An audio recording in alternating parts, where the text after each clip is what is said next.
जय हिंद। स्वागत है आप सभी का अपने इस यूट्यूब चैनल पे। आज अपन डिस्कस करने वाले हैं टेस्ट सीरीज़ के बारे में। ठीक है ना। बहुत सारे साथी जो है मेरे को मैसेज करके पूछते हैं कि हम जो है किसकी टेस्ट सीरीज़ लें, कौन सी कोचिंग की टेस्ट सीरीज़ है वो परचेज़ करनी चाहिए, उनके टेस्ट देने चाहिए। हज़ार सवाल आपके मन में होंगे कि हमें टॉपिक वाइज देने चाहिए, फुल लेंथ देने चाहिए, कब देने चाहिए, कैसे देने चाहिए, एनालिसिस कैसे करें, मार्क्स कम आए तो क्या करें। कंप्लीट चीज़ें अपन जो है वीडियो के अंदर डिस्कस करने वाले हैं। ये मैं मेरे आधार पे बता रहा हूँ। हो सकता है कोई इसको जो है मतलब अलग तरीके से सोचे, तो वो जो है आप देख लेना। मेरे हिसाब से ये जो है चीज़ें मेरे को ठीक लगती है, तो आप भी जो है अपने हिसाब से देख लेना भाई। ठीक है ना। ये एक हमारा जो है सितंबर स्पेशल बेस है, 90 डेज़ का प्लान है। ठीक है ना। जिसके अंदर अपन जो है 12 सप्ताह रिवीजन बेस लेके आए हैं, जिसके अंदर अपन 8 सप्ताह के अंदर सिलेबस करेंगे और 4 सप्ताह के अंदर जो है ये रिवीजन करेंगे। यहाँ पर क्लासेस कोई भी नहीं है हमारे बेसिस के अंदर, और एक हमारे पास जो है टेस्ट सीरीज नहीं है। ये दो चीज़ जो है नहीं है, न तो क्लासेज है न ही टेस्ट सीरीज है। हम आपको जो है सिर्फ और सिर्फ टारगेट वगैरह, शॉर्ट नोट्स वगैरह, weekly doubt session, 1 to 1 mentorship वगैरह देते हैं। रजिस्ट्रेशन 20 अगस्त को स्टार्ट हुआ था। पहले 100 स्टूडेंट्स के लिए हमने ऑफर भी रखा है, और 1 सितंबर से ये बैच जो है शुरू हो जाएगा। तो 1 सितंबर से पहले पहले आप जो है इनरोल कर लें, अगर आपको इनरोल करना है तो। और एक मैंने इसके लिए कंप्लीट वीडियो बनाया हुआ है, तो वो भी आप जो है देख लेना भाई। ठीक है ना। अब देखो, ये हमारे कॉन्टैक्ट नंबर है जिस पे आपको लिखना है अगर आप इंटरेस्टेड हो तो। RS 90 days batch. ठीक है। अब देखो भी टेस्ट सीरीज़ के बारे में क्या क्या विचार हैं, क्या राय हैं।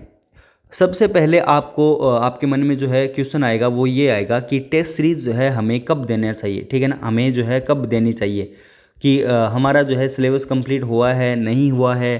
ठीक है ना। अब सिलेबस देखो कंप्लीट करोगे और उसके बाद टेस्ट दोगे, तो ये तो सिलेबस कभी लाइन टू लाइन तो कभी कंप्लीट नहीं होगा। ठीक है।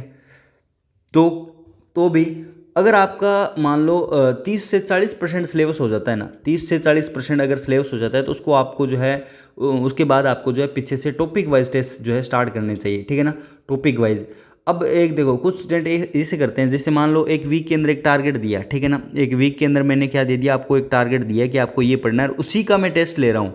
ठीक है ना। उसी का टेस्ट ले रहा हूँ, तो उसमें तो आपके नंबर आएंगे ही आएंगे।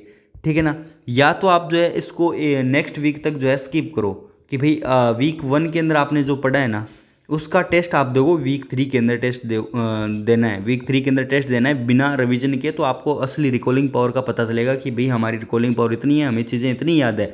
रिवीजन करोगे जो है पहले एक सप्ताह आप वो चीज़ पढ़ रहे हो, लास्ट में आप उसी सप्ताह का जो है मतलब उसी चीज़ों का जो है टेस्ट दे रहे हो, तो ये तो आपके नंबर इंक्रीज होंगे ही होंगे। पेपर के टाइम में आप जो है एक साथ इतना रिवीजन नहीं कर पाओगे। रिवीजन करोगे तो वो इतनी चीज़ें याद नहीं रहेगी। तो एक तो मैं इस चीज़ को बिल्कुल भी मतलब समर्थन नहीं करता कि आप एक वीक के अंदर जो पढ़ रहे हो उसी का आप टेस्ट दे रहे हो। ठीक है ना।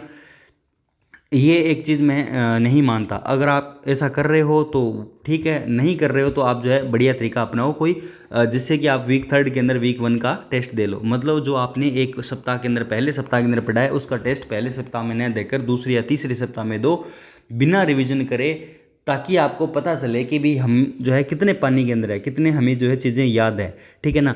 और ये बात है कि जब आपका सिलेबस 30 से 40% हो जाए, तब आप जो है टॉपिक वाइज टेस्ट देना जो है ये स्टार्ट कर दें पहले भी। ठीक है ना। 30 से 40, अगर आपका सिलेबस 60 से 70% कंप्लीट है, तो आप जो है टॉपिक वाइज टेस्ट पे ज़्यादा फोकस नहीं करें। आप सिर्फ और सिर्फ जो है ये फुल लेंथ टेस्ट देना स्टार्ट करें। ठीक है ना। अब देखो भी, फुल लेंथ टेस्ट जो है कितने पर्याप्त हैं, कितने टेस्ट देने चाहिए। ठीक है ना। कोई ये बोल रहा है 20 टेस्ट दो, कोई दे रहा है 25 टेस्ट दो, कोई बोल रहे हैं 30 टेस्ट दो। ठीक है ना। कुछ कितने टेस्ट देने चाहिए मेरे हिसाब से बता रहा हूँ। ठीक है ना। आप ज़्यादा से ज़्यादा 10 टेस्ट दे लीजिए बस। ठीक है ना। ज़्यादा से ज़्यादा 10 टेस्ट दे लीजिए। ये आपका जो है ब्रॉड ब्रॉड जो आपका एरिया है वो आपको पता चल जाएगा कि कौन से यहाँ पे मार्क्स आ रहे हैं, कौन से मार्क्स नहीं आ रहे। 10 टेस्ट आई थिंक जो है ये इनफ है। किसी भी चीज़ के लिए जो है 10 टेस्ट इनफ है। और ये टेस्ट देने कहाँ से हैं, अगर आप जो है मतलब पेड लेना चाहते हो तो किसी भी ऐप से ले लीजिए, अदरवाइज़ टेलीग्राम से जो है एक कोई भी टेलीग्राम चैनल है उस पे जो है टेस्ट अवेलेबल होंगे। वो टेस्ट आप निकाल के PDF निकाल के, और एक ओमार आती है, ओमार सीट्स आती है, वो घर पर ला के 10 रुपये की, और उसमें जो है आप 5-10 टेस्ट कर लो, वो इनफ है। नंबर अगर 100 के आसपास, 90 के आसपास आए तो आप ये सेफ समझना, आप बस रिवीजन पे फोकस करो। टेस्ट में जो है टेस्ट का मेन काम जो है रिकॉलिंग का ही होता है कि अपन कितनी रिकॉल जो है चीज़ों को कर पा रहे हैं। ठीक है भाई। तो 10 टेस्ट मेरे हिसाब से इनफ है। ठीक है। फिर कुछ लोग ये बोल रहे हैं कि हम टेस्ट जो है सीरीज़ लें किसकी भी, हमें जो है स्प्रिंग बोर्ड की लें या फिर जो है कलाम की लें या फिर जो है सेरेमिक कनेक्ट सिविल्स किसकी लें, बूस्टर की किस कोचिंग की हमें जो है टेस्ट सीरीज़ लेनी चाहिए। मैं एक बात बताऊंगा, जिस कोचिंग के आपके पास में नोट्स हैं उसकी टेस्ट सीरीज कभी भी मत लेना, ठीक है ना। नोट्स जिसके हैं उसकी टेस्ट सीरीज मत लेना। मान लो आपके पास में है स्प्रिंग बोर्ड के नोट्स, ठीक है ना, अगर आपके पास में नोट्स स्प्रिंग बोर्ड के हैं ना, तो यहाँ से उसकी टेस्ट सीरीज मत लो। इसके पीछे रीजन है कि ये वाले जो है ये बाइस्ड होंगे, ठीक है ना, ये टेस्ट सीरीज में इन्हीं के नोट से क्वेश्चन होंगे और किसी भी दूसरी कोचिंग के नोट से जो है ये टेस्ट नहीं होंगे तो आपके नंबर आएंगे। नंबर अगर आपके जो है शो आ रहे हैं तो वो एक्चुअल नंबर नहीं होंगे, ठीक है ना। कुछ चीज़ें डिफरेंस हो सकती है। अब अगर आप स्प्रिंग बोर्ड की जो है आपने बुक पढ़ रखी है, ठीक है, तो आप बढ़िया है कि आप कलाम का जो है टेस्ट दीजिए, या फिर आप जो है अब ये टेस्ट परचेज करने के देना ज़रूरी नहीं है। आप टेलीग्राम से, मैं आपको बोल रहा हूँ कि टेलीग्राम से भी आप दे सकते हो, कहीं ना कहीं तो मिलेंगे ही मिलेंगे, ठीक है ना। जैसे कि मान लो आप जो है कनेक्ट का दे सकते हो, भी स्प्रिंग बोर्ड का ले रखा है तो आप जो है सेरेमिक का ले सकते हो। अगर आप मान लो आप सेरेमिक के कंटेंट फॉलो कर रहे हो, ठीक है ना, तो सेरेमिक के टेस्ट में जो है आपके नंबर आएंगे आएंगे, ये कन्फर्म है, बनी बनाई बात है। आप बढ़िया है कि आप जो है कनेक्ट का दो, ठीक है ना। अगर आप कनेक्ट की मान लो नोट्स पढ़ रहे हो, सारे आपके पास में कनेक्ट के इंग्लिश मीडियम वाले सारे हैं, तो आप सेरेमिक के जो है देख के देखो टेस्ट, जो है आपको बढ़िया लगेंगे, आपको कुछ चीज़ें चेंजेस मिलेगी। तो जिस कोचिंग के आप नोट्स पढ़ रहे हो भाई, उस कोचिंग के अगर आप टेस्ट दोगे तो आपके नंबर बढ़ेंगे, दूसरी कोचिंग के दोगे तो आपके नंबर घटेंगे, ठीक है ना। उसके पीछे रीजन ये है कि वो अपने नोट्स पे जो है हर कोचिंग ये ज़्यादा फोकस करती है कि अपने सारे नोट्स से ही क्वेश्चन दे, ताकि रिविजन हो बच्चों का और वो जो है क्वेश्चन जो है कोई बाहर ना जाए। तो इस हिसाब से जो है ये बाइस्ड रहती है चीज़ें, तो आपको जो है ज़्यादा फ़र्क नहीं पता चल पाएगा कि हमें जो है क्या करना चाहिए, ठीक है। अब सभी ने लगभग जो है 1000 1100 रुपये की टेस्ट सीरीज कर रखी है, तो जो आपको अच्छा लगे, स्प्रिंग बोर्ड है, कलाम है, कनेक्ट सिविल्स है, सेरेमिक है। अब कोई ये बोलेगा कि सर मैं 2 तो स्प्रिंग बोर्ड की बुक पढ़ रहा हूँ, 2 कलाम की पढ़ रहा हूँ, 2 सेरेमिक की पढ़ रहा हूँ, 1 कनेक्ट सिविल्स की पढ़ रहा हूँ, तो आप जो है जो आपका मन करे वही टेस्ट सीरीज ले लो, जो आपको लगे कि हाँ ये ठीक है, ये सस्ती है, बढ़िया है। टेस्ट का मतलब है क्या है, रिकॉलिंग पावर है, ठीक है ना। अब टेस्ट से कोई 5-10 क्वेश्चन आ जाए वो बात अलग है, ठीक है ना, 20-25 भी आ जाए, वैसे तो टेस्ट के अंदर फोकस ही रहता है भाई मेन टॉपिक के अंदर, तो टेस्ट सीरीज से क्वेश्चन आ सकते हैं। और जो कोई भी इंस्टीट्यूट टेस्ट सीरीज बना रहा है उसका ये तो है नहीं कि वो रैंडम ही बना रहे हैं, वो भी टॉपिक देख के बना रहे हैं, तो कोई सा भी ले लीजिए, टेस्ट सीरीज में कोई भी आपके पास जो है प्रॉब्लम नहीं आने वाली है भाई, ठीक है ना। तो ये आप वो है चीज़ें जो आपको ध्यान रखना है। फिर मैं टॉपिक वाइज टेस्ट सीरीज पे जो है जब 20 से 30% सिलेबस होता है तब तो मैं टॉपिक वाइज टेस्ट सीरीज को जो है प्रायोरिटी देता हूँ। अदरवाइज आप जो है 70 से 80% अगर आपका सिलेबस हो गया, 60 से 70% भी हो गया, तो आप फुल लेंथ टेस्ट पे जो है फोकस करिए, तो आपको फुल लेंथ टेस्ट से जो है देने हैं। दूसरी बात है रैंडम टेस्ट दो भी आप, ठीक है ना।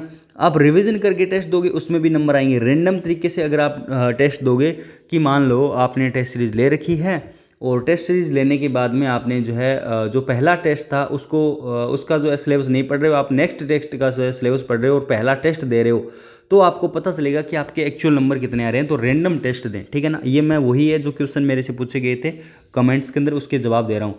रैंडम टेस्ट दें, आप जो है एक वीक का टारगेट लेके टेस्ट नहीं दें कि इस वीक के अंदर आपको ये पढ़ना है फिर उसका जो है टेस्ट देंगे, ऐसा नहीं करना है। मार्क्स कम आए तो क्या करना है, टेस्ट के अंदर ये होता है मार्क्स कम आएंगे। अब मार्क्स कम आ रहे हैं इसके रीज़न ढूंढो आप पहले कि आपका सिलेबस कंप्लीट है या नहीं है। सिलेबस कंप्लीट नहीं है तो उसको करिए, ठीक है। रिवीजन आप प्रॉपर तरीके से कर पा रहे हो नहीं कर पा रहे हो, रिवीजन नहीं कर रहे हो तो उसको करिए, ठीक है ना। तो मार्क्स कंप्लीट होने के कई कारण हो सकते हैं। अपने पास में जो है पेपर सेट नहीं होता, अगर किसी को ओमार फिल करने में दिक्कत आती है तो भैया आप 10 रुपये की मार्केट से जो ओमार आती है वो लेके आइए और उसके जो है टेस्ट से जो है उस पर जो है आप टेस्ट करें। मैंने 2023 के अंदर ऐसे ही करे थे, ठीक है ना, और मैंने कोई टेस्ट सीरीज़ परचेज नहीं करी थी, ये भी बात मैं आपको बता दूं, ठीक है ना। और ज़्यादा से ज़्यादा मैंने 3 या 4 ही टेस्ट दिए होंगे, वो भी टेलीग्राम से, और वो भी 100% मतलब वैसे नहीं दिए होंगे, ठीक है ना। ये मैं मेरी बता रहा हूँ, आपको टेस्ट देने हैं अभी, ठीक है ना।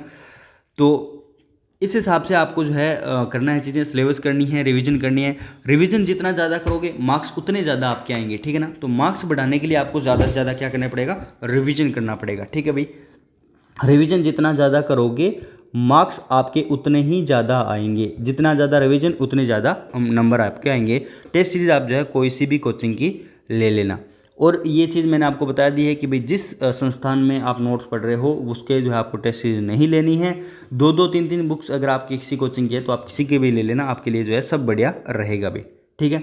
तो ये सारी चीज़ें अपने टेस्ट सीरीज के बारे में मैंने आपको जो है बताई है। मार्क्स बढ़ाने के लिए आपको जो है फोकस करना है कि अपन एक तो कोर सब्जेक्ट पढ़ें, ठीक है ना। Core subject in the sense कि जो है आपको राजस्थान वाले पे जो है ज़्यादातर फोकस करना है, ठीक है। इसके साथ साथ में राजस्थान के साथ साथ में आपको जो साइंस है, टेक्नोलॉजी पे, करंट अफेयर्स पे, ठीक है ना, इकोनॉमिक सर्वे पे, इन सब पे जो है रीजनिंग और मैथ पे, इन सब पे जो है आपको फोकस करना है। ये आपके नंबर पेपर के अंदर भी अच्छे खासे दिलाएंगे, ठीक है ना। तो ये सारी चीज़ें जो है आपको विशेष तौर पे ध्यान रखनी है भाई। और नंबर कम आए तो घबराना नहीं है। नंबर कम हज़ार तरीके से आते हैं। एक्चुअल में आरपीएससी जैसा पेपर जो है सेट वो कभी भी कोचिंग संस्थान नहीं कर पाएंगे, ठीक है ना। आरपीएससी का ये तो या 33% वाला रूल रहेगा, मे बी कि 33% हार्ड आएगा, 33% ईजी आएगा, 33% मीडियम लेवल का आएगा, ठीक है ना। और ये मीडियम है, हार्ड है और मध्यम लेवल का है या फिर जो है इजी लेवल का है, ये डिसाइड नहीं कर सकते। वो जब पेपर बन के आता है तभी वो जो डिसाइड होता है कि हाँ भी ये मीडियम लेवल वाला है, ये हार्ड लेवल वाला है। तो आपको घबराना नहीं है, जो पढ़ रहे हो उसको अच्छे से पढ़ते जाओ। 4 या 5 ज़्यादा से ज़्यादा टेस्ट दे लो, टॉपिक वाइज टेस्ट मत दो, आप जो है रैंडम टेस्ट दो और फुल लेंथ जो है टेस्ट दो। अगर आपके 60 से 70% सिलेबस हो गया है तो ज़्यादा से ज़्यादा रिवीजन करो। मैं आपको ये बोल रहा हूँ कि आप 2 घंटे जो है प्रतिदिन के हिसाब से रिवीजन करो। अगर आप 8 घंटे पढ़ रहे हो, 10 घंटे पढ़ रहे हो तो 2 घंटे इसमें रिवीजन दो और 8 घंटे आप जो है सिलेबस को कंप्लीट करो, ठीक है भाई। तो ये सारी चीज़ें मैंने आपको जो है टेस्ट सीरीज़ के बारे में बता दी है। तो अगर आपका कोई डाउट रहता है फिर भी टेस्ट सीरीज़ के बारे में तो आप मेरे को जो है व्हाट्सएप में मैसेज कर देना, मैं आपको वहाँ पे जो है और चीज़ें बता दूंगा। और या फिर आप जो है टेलीग्राम इसी पे जो है कमेंट कर देना। टेलीग्राम चैनल है द RS अकेडमी नाम से, इस पे जो है आप ऐड हो सकते हो और कोई भी डाउट रहता है तो वो आप जो है मेरे से पूछ सकते हो भी, ठीक है। Thank you so much. मिलते हैं नेक्स्ट किसी अच्छे से वीडियो में, तब तक के लिए जय हिंद जय भारत।